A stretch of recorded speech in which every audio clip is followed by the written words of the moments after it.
বাক্স ব্রিজের মোড়ে তারা গণসংযোগ চালাচ্ছিল, বাড়ি বাড়িতে তারা ভোটের কথা জানাচ্ছিল। তার ভেতরে আমার সম্মানিতা আম্মা জানো ছিল। আমরা আজকে হরিপুরের 9 নম্বর ওয়ার্ডে ছিলাম। ওই ভাবনা দিয়ে যেহেতু যাওয়া লাগে, এই জন্য সারাদিন আমরা ওই এলাকায় ছিলাম।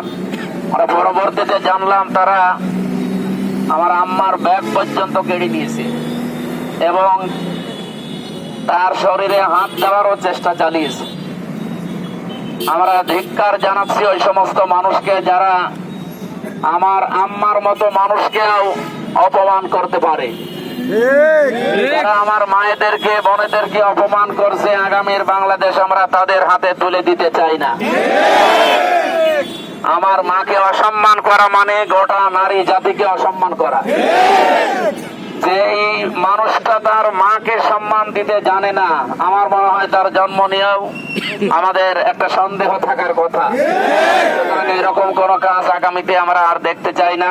ধিক্কার জানাচ্ছি এবং এই মিছিল পরবর্তী সমাবেশ থেকে আমরা ঘৃণা ভরে প্রত্যাখ্যান করছি ওই সমস্ত কাজকর্মকে। আজকে যারা মিছিলে সামিল হয়েছিলেন সবাইকে বাংলাদেশ জামাত ইসলামী কুষ্টিয়া পৌরসভা শহর শাখার উদ্যোগে সবাইকে ধন্যবাদ জানিয়ে আগামীর নির্বাচন সুষ্ঠু সফল হোক এই আশা করে আমরা শেষ করছি। আমিন। আসসালামু আলাইকুম ওয়া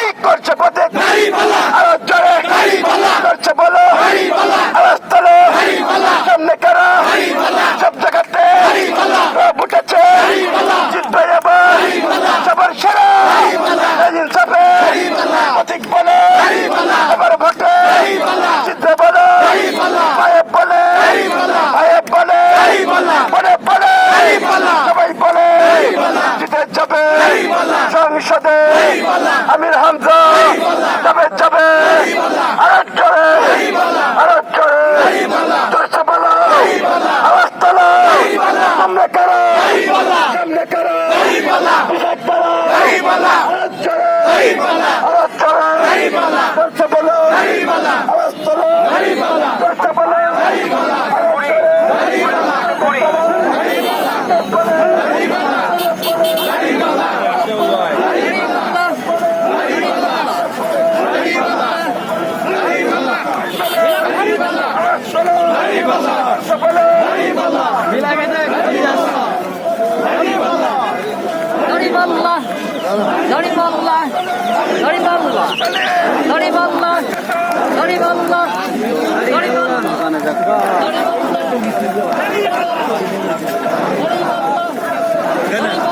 এইবার মিছিল হয়েছে